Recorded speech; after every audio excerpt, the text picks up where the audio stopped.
जय माँ इंद्राक्षी, जय जय अम्बे। इंद्राक्षी धाम में दर्शकों आप सभी का हम हार्दिक स्वागत करते हैं। आज बहुत छोटा सा सब्जेक्ट है लेकिन बहुत काम का सब्जेक्ट है। क्या? जब नाजुक समय हो, जब निराशा वाला समय हो, जब हमारा समय हमें ये दिखे कि विपरीत है, उस वक्त हमें क्या करना चाहिए? कई बार ग्रहों की गोचर स्थिति भी ऐसी बन जाती है कि न हम जीने में रहते न मरने में रहते। उस संकट की घड़ी हमें कैसे गुजारनी चाहिए, इस अंक में हम आपको बताएंगे। आइए पहले आज का हम पंचांग देखें। 22 अप्रैल सन 2022 दिन शुक्रवार, बैसाख माह, कृष्ण पक्ष, संवत 2079। तिथि षष्ठी है, नक्षत्र पूर्वाषाढ़ा है, राहु काल 10:30 से 12, दिशा सूल पश्चिम दिशा। शायद ही ऐसा कोई व्यक्ति हो जिसके जीवन में कभी उसने विपरीत समय को ना देखा हो। और ऐसे भी बहुत लोग हैं जो जब से जीवन जी रहे हैं वो विपरीत समय में ही जीवन को व्यतीत कर रहे हैं। विपरीत समय किसे कहते हैं? धन का हमेशा संकट बना रहना, धन का हमेशा अभाव बना रहना, किसी न किसी बात में हमेशा समस्याओं में घिरे रहना, और कभी शत्रु पक्ष से पीड़ा, तो कभी स्वास्थ्य से पीड़ा, तो कभी किसी न किसी रूप में व्यक्ति को पीड़ा ही पीड़ा प्राप्त होती रहे। ऐसा जीवन यदि हम जी रहे हैं तो मैं राय दूंगा कि एक बार किसी मर्मज्ञ को अपने हाथ की रेखाएं दिखा लें, ताकि जान लें कि आखिरकार आपके संग ऐसा क्यों हो रहा है और आपको इसके लिए क्या करना चाहिए। दूसरी बात मेरी सभी साधकों से है, सभी दर्शकों से है कि कई बार अचानक हम किसी संकट में घिर जाते हैं। ग्रह चाल बहुत बड़ी होती है। ग्रह बलवान तो गधा पहलवान, ये वास्तविकता है। तो जैसे हमने आपको बताया भी था कि सूर्य का मेष राशि में पदार्पण, हमने सूर्य वाले अंक में आप सबको बताया था। सूर्य का राहु के संग बैठ जाना और 29 अप्रैल से शनि का मंगल के संग बैठ जाना, ये गोचर स्थिति जरूर है लेकिन ये स्थिति शुभ नहीं है। ये करीब ध्यान रखना 16 मई तक का समय बड़ा ही हमें शांति से अच्छे से गुजारने का प्रयास करना चाहिए। क्यों? मंगल शनि आपस में विरोधी हैं, सूर्य राहु विरोधी हैं। सूर्य राहु बैठने से क्या बन जाता है? सूर्य ग्रहण दोष बन जाता है। अब ऐसी स्थिति में हम क्या करेंगे? ऐसी स्थिति में बचाव के लिए सबसे सुंदर योग, अपने इष्ट को अधिक से अधिक भजिएगा, अपने गुरु मंत्र को अधिक से अधिक भजिएगा, अपने हर क्षण हर कार्य पर नजर रखिएगा। अब यही युति किसी के अष्टम भाव में भी आ सकती है। अष्टम भाव आयु का है। अब अष्टम भाव में जरूरी नहीं कि आयु को नुकसान हो, हम रोगाग्रस्त हो जाएं, हमें कोई नई बीमारी पकड़ ले, हमारे पैरों में वेदना रहने लगे, हमारी मस्तिष्क में निराशा ही निराशा भर जाए, कोई बड़ा नुकसान हो जाए।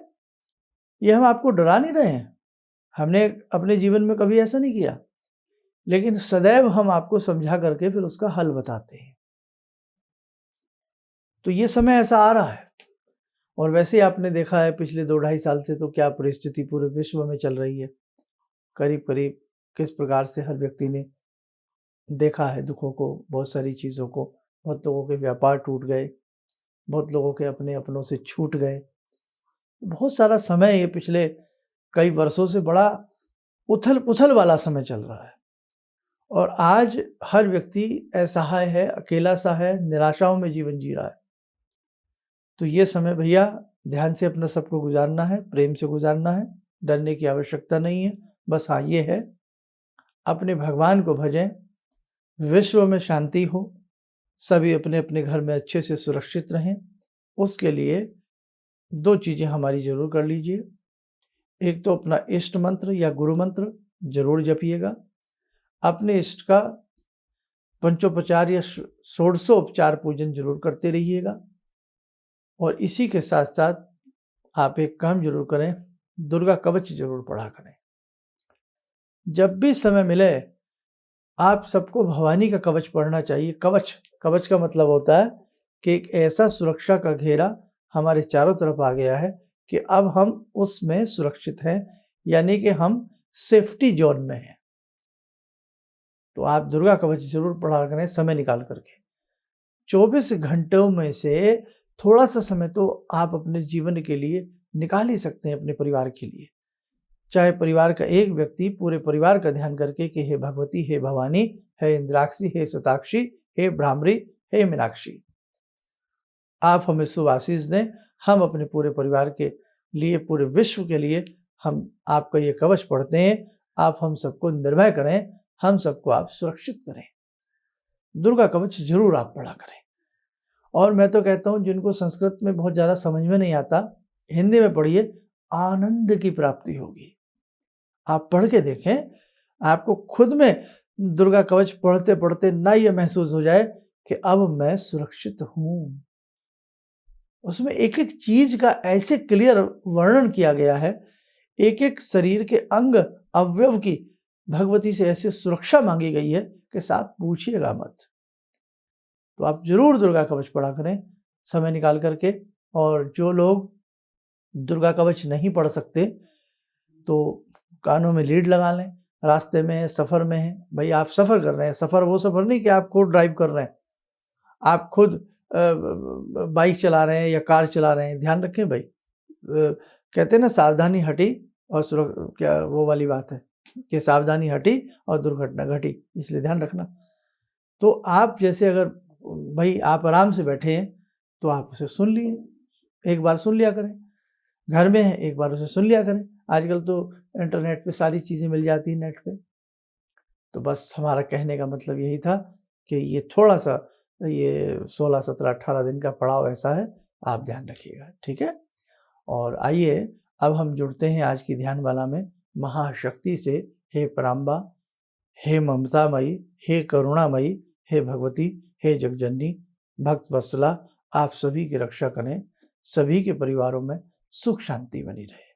ॐ सिन्दूरारुणविग्रहां त्रिनयनां माणिक्यमूलस्फुरात् स्तारानायकशेखरं स्मितमुखी वापेन वक्षोरुवां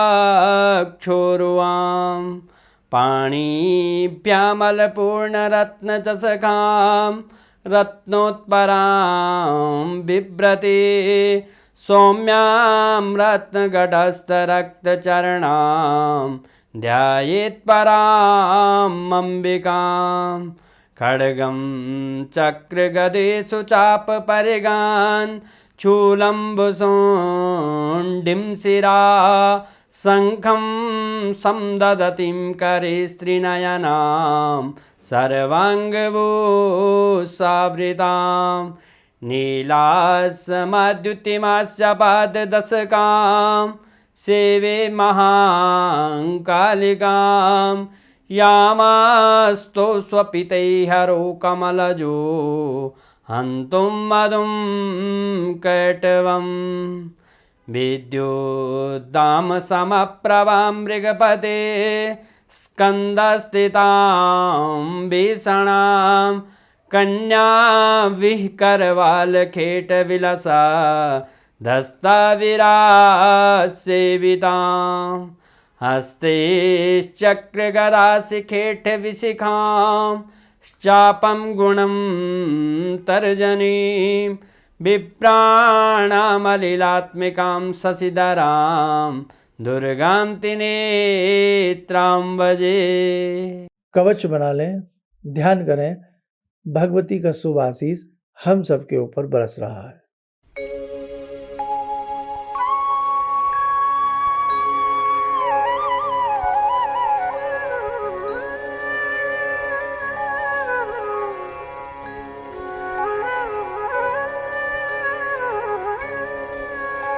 ओम बोलते हुए नेत्र खोलें, सामान्य हो जाए।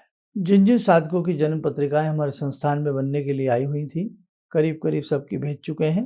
अब जिनकी हैं उन सबसे पहले हम बात करेंगे, फिर उनको भेजने का प्रयास करेंगे। और दूसरी बात, जिन जिन साधकों के यंत्र प्राण प्रतिष्ठित किए गए थे, भवानी के यंत्र, वो करीब करीब हमने भेज दिए हैं। और बाकी अब हम सबको मिलकर के और कुछ नया कार्य करना है, जिससे पूरे विश्व में हर घर में आनंद की प्राप्ति हो सके। आप सब स्वस्थ रहें, सुखी रहें। इन्हीं शुभकामनाओं के साथ हम अपनी वाणी को विराम देते हैं। जय जय अम्बे। मुझे ये अंदर से विश्वास हो रहा था कि जो चीज़ 2-3 मैं ढूंढ रही हूँ, क्योंकि थोड़ी बहुत मैं भी भगवान में आस्था रखती हूँ, तो मैं ये सोची थी कि मुझे वो चीज़ें मिल जाएंगी। और रियली मुझे आज यहाँ बैठ के ऐसा लगा, जो आपने 2-3 चीज़ें करने के लिए बताई हैं, कि शायद मेरी समस्याओं का हल शुरू हो गया आज से। किसी भी समस्या के समाधान के लिए मिले प्रसिद्ध हस्तरेखा एवं वास्तु विशेषज्ञ प्रोफेसर धर्मेंद्र शर्मा जी से। नोट: शिविर में भाग लेने हेतु एवं व्यक्तिगत रूप से मिलने के लिए कॉल करने का समय सुबह 10 बजे से शाम 6 बजे तक। हमारे विभिन्न ज्ञानवर्धक कार्यक्रम देखने के लिए आप हमें अभी सब्सक्राइब करें, बेल आइकन को प्रेस करें ताकि आप देख सकें हमारा कार्यक्रम सबसे पहले। और अधिक जानकारी के लिए फेसबुक पेज को लाइक करना न भूलें।